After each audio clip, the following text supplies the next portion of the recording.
done na kami sa lab work for our immigration medical. Ano bang term nila dito? So nagpa-lab work muna kami. Sakto yung mga medtech. Yeah. Mga medtech, blood draw. Yeah. Mga medtech doon ay Filipinos. Dito pala kami sa Chester ngayon. So babalik na kami ngayon doon sa may Maria's Healthcare para doon naman nila i-process yung mga ibang paperworks namin. Ayan. Dito kami sa Shelby, Montana. Malapit lang, mga 40 minutes lang ang biyahe from our hometown. Now we're gonna move to, or we're gonna go to Mariana.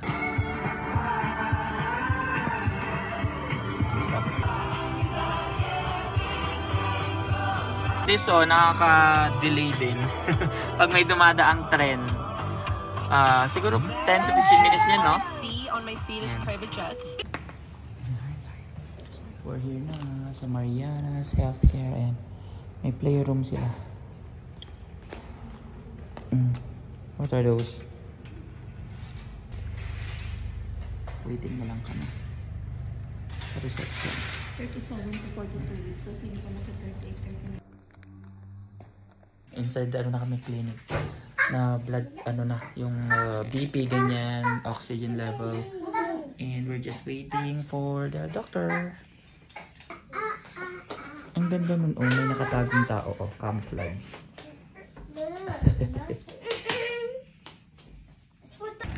Tapos na kami.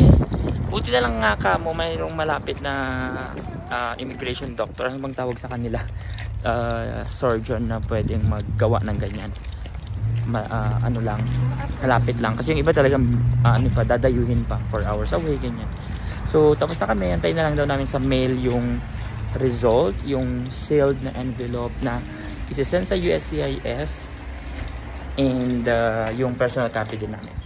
Dito muna kami sa Albertson para mag-buy ng pagkain.